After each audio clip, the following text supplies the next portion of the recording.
onion, some fresh pimento, the thyme, and some garlic in the butter. You're gonna saute it. So then I'm gonna add all my bell peppers in the pot, all my bell peppers, some mixed vegetable in the pot.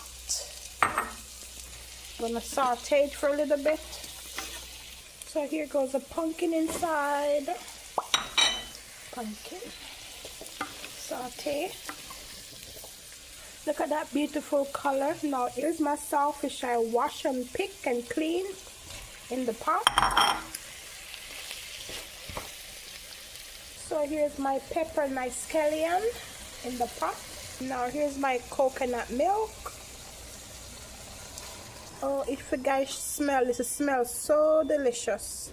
It's cooking, so I'm gonna put some of this. I'm gonna strain it. Oh, so this, and here I strain it. Mix it up.